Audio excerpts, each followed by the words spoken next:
안녕하세요. 테슬라 주주 여러분. 최근 월가의 유명 인사인 짐 크레이머는 테슬라를 두고 여전히 수수께끼 같은 기업이다 라는 표현을 썼습니다. 일론 머스크의 쇼맨십 뒤에 무엇이 숨겨져 있는지 다들 궁금해하지만 일론 머스크가 우리에게 던지는 메시지는 아주 명확합니다. 과거의 전기차 판매량에 매몰되지 말고 로보택시와 휴머노이드 로봇이 가져올 미래 가치에 집중하라는 것이죠. 지금 테슬라가 준비하는 것들은 단순히 다음 모델이 아닙니다. 정치를 움직여 법을 바꾸고 인간의 손을 완벽하게 모사한 로봇을 만들며 지하터널과 우주통신망을 하나로 묶은 거대 인프라의 혁명입니다. 오늘 가장 먼저 주목해야 할 것은 텍사스 기가팩토리에서 있었던 일론 머스크와 미국 상원의 거물급 인사들의 만남입니다. 최근 일론 머스크는 존 튠 상원 다수당 원내대표를 포함해서 존 바라소, 존 코닌 위원과 긴밀한 회동을 가졌습니다. 이 회동이 왜 중요할까요? 존 튠 위원은 미국 자율주행 관련 입법의 핵심 인물로 아주 오래전부터 자율주행차의 안전규정을 현대화하고 연방 차원의 통합 프레임워크를 구축해야 한다고 주장해온 인물이기 때문입니다. 이 자리에서 오간 대화는 가히 파격적이었습니다. 상원의원들이 잠깐만요, 정말로 핸들도 없고 페달도 없는 차를 만들겠다는 것인가? 라고 묻자 일론 머스크는 아주 침착하게 맞습니다. 이 차에는 그런 것들이 전혀 필요하지 않습니다. 라고 답을 했습니다. 의원들이 안정성에 대한 의구심을 표하자 일론 머스크는 더욱 강하게 밀어붙였습니다. 사람들은 아직 체감하지 못하고 있지만 테슬라 시스템은 이미 인간 운전자보다 훨씬 안전합니다. 오늘 당장이라도 개입 없이 미국 대륙을 횡단할 수 있는 수준입니다. 라고 말이죠. 이 대화의 결과는 곧바로 구체적인 법안 논의로 이어지고 있습니다. 미 하원은 오늘 1월 13일 자율주행 차량의 배치를 가속하기 위한 청문회를 엽니다. 현재 제조사당 연간 2,500대로 묶여있는 수동 조작 장치 없는 차량의 생산 상한선을 무려 9만 대에서 10만 대 수준으로 대폭 상향하는 방안이 논의될 예정입니다.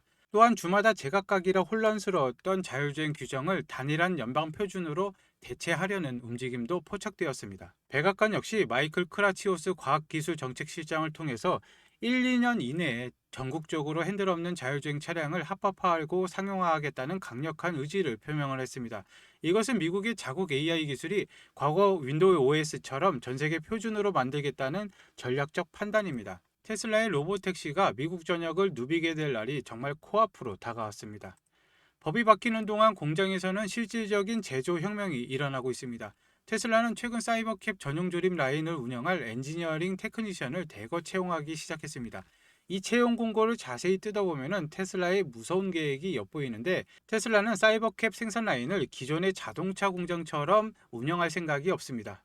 그들은 이 라인을 패스트페이스라고 표현하며 마치 고성능 가전제품을 찍어내듯한 엄청난 속도로 차량을 생산하는 시스템을 구축하고 있습니다. 이를 위해 도입된 것이 바로 언박스드 제조 공법입니다.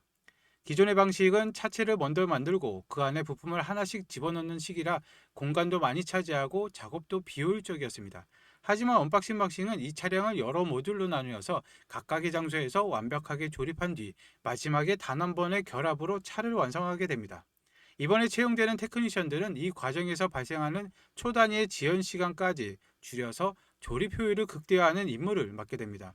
일론 머스크가 언급한 연간 200만 대 생산 목표는 바로 이런 제조 공정에 파괴적인 혁신이 있기 때문에 가능한 이야기입니다. 이제 테슬라의 또 다른 야심작 옵티머스 로봇에 대해 아주 깊게 들여다보겠습니다. 테슬라가 최근 공개한 특허는 옵티머스의 손을 단순히 로봇 부품이 아니라 공학의 결정체임을 보여줍니다. 지금까지 로봇선은 너무 무겁거나 복잡한 기계 구조 때문에 쉽게 고장이 났는데, 하지만 테슬라는 인체의 신비에서 그 답을 찾았습니다. 테슬라는 언더 액추에이티드라는 방식을 사용했습니다. 하나의 모터가 여러 개의 관절을 동시에 제어하도록 한 것이죠. 손가락 끝과 마디를 잇는 케이블은 인간의 실제 힘줄처럼 작동을 합니다.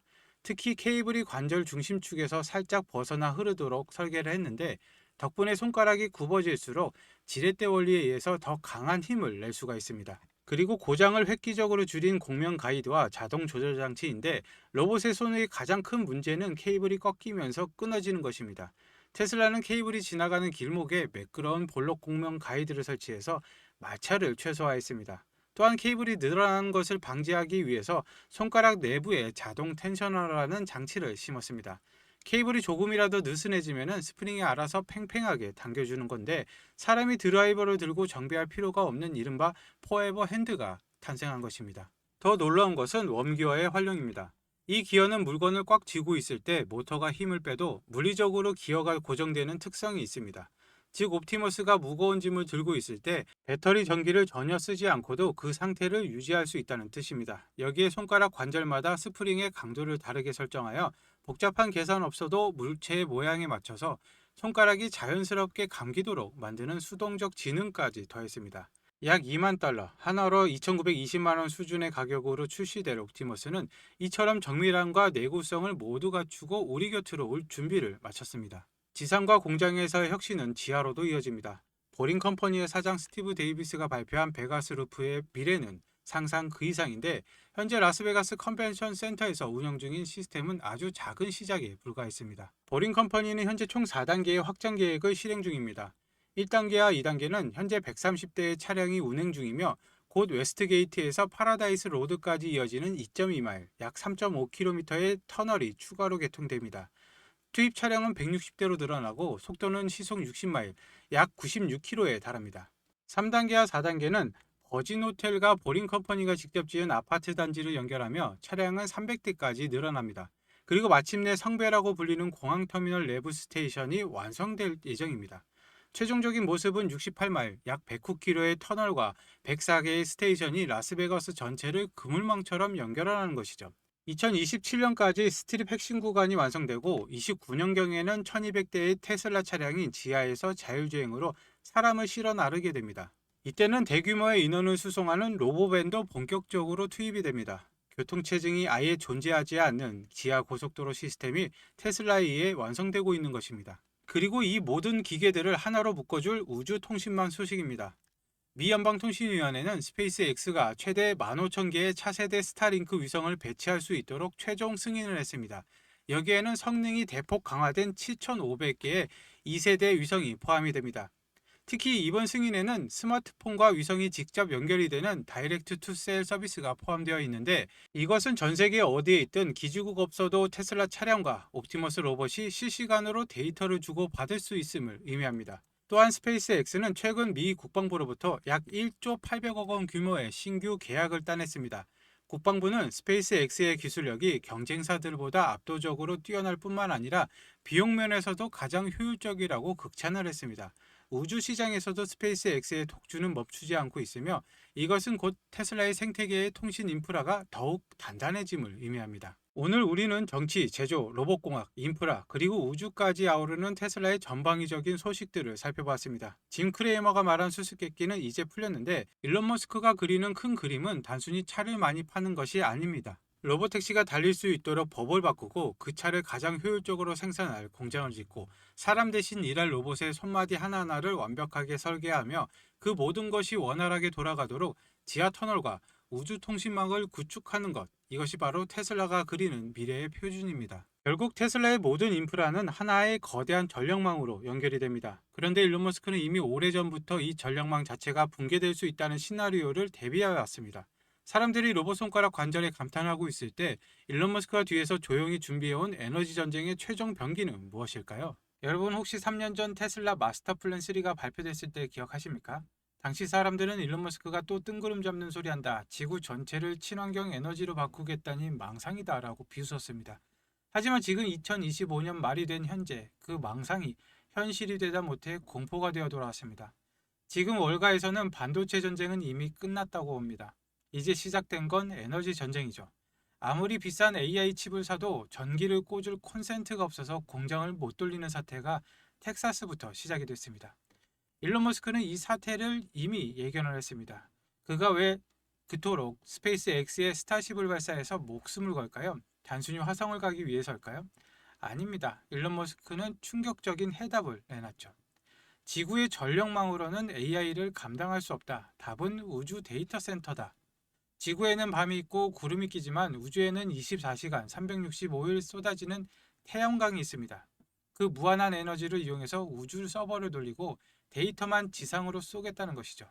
이게 바로 일론 머스크가 그리는 AI와 에너지의 최종 종착지입니다. 그렇지만 우주 데이터 센터가 완성되기 전까지 앞으로 5년, 10년 동안 우리는 어디에서 전기를 구해야 합니까? 결국 당장은 지구에 있는 전력망을 쥐어짜야 되죠. 왜 이런 위기가 왔는지 제가 확인한 골드만삭스의 리포트를 보시죠. 골드만삭스는 AI가 데이터 센터 전력 수요를 160% 폭증시킬 것이라고 경고를 했습니다. 우리가 구글 검색 한 번 할 때보다 챗 GPT한테 질문 한 번 할 때 전기가 무려 10배나 더 듭니다. 전기를 그냥 마시는 게 아니라 그냥 퍼붓고 있는 것이죠. 이게 그냥 보고서상의 이야기일까요? 아닙니다. 현실은 더 끔찍한데요. 지금 보신 자료는 25년 12월에 발행된 미국 전력 신뢰성 평가서입니다. 8페이지를 보시면은 데이터 센터 개발이 있는 지역에서 전력 수요가 폭발하고 있다. 미국 정부가 공식적으로 범인을 지목을 했습니다. AI가 전기를 다 빨아먹고 있다는 것이죠. 그래프를 보시면은 다른 지역은 잠잠한데 세계 최대 데이터 센터 밀집 지역인 PJM 지역이 수요가 미친 듯이 치솟고 있습니다. 전선이 녹아내릴 지경이라는 것이죠. 그럼 이걸 뭘로 막느냐? 표를 보시면은 풍력은 마이너스입니다. 그렇다면 유일하게 늘고 있는 것은 배터리죠. 테슬라 메가팩 같은 ESS 뿐입니다. 근데 상황은 생각보다 더 심각합니다. 미국 정부가 비상사태를 선포를 했습니다. 미국 전력당국 NERC가 최근 최고 등급인 레벨 3 경보를 발령을 했습니다. 순식간에 1만 5천 메가와트, 원전 15개 분량의 전기가 증발을 해버릴 수 있다는 경고입니다.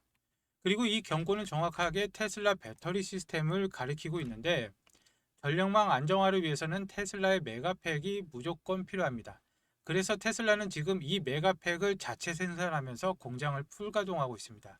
하지만 여기서 테슬라조차 어쩔 수 없는 치명적인 문제가 하나 발생합니다.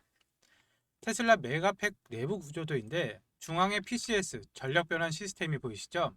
테슬라는 이 장비를 자체 생산할 수 있는 세계 최고의 기술력을 가졌습니다. 하지만 아무리 천하의 테슬라라도 절대 혼자서는 만들 수 없는 게 딱 하나 있죠.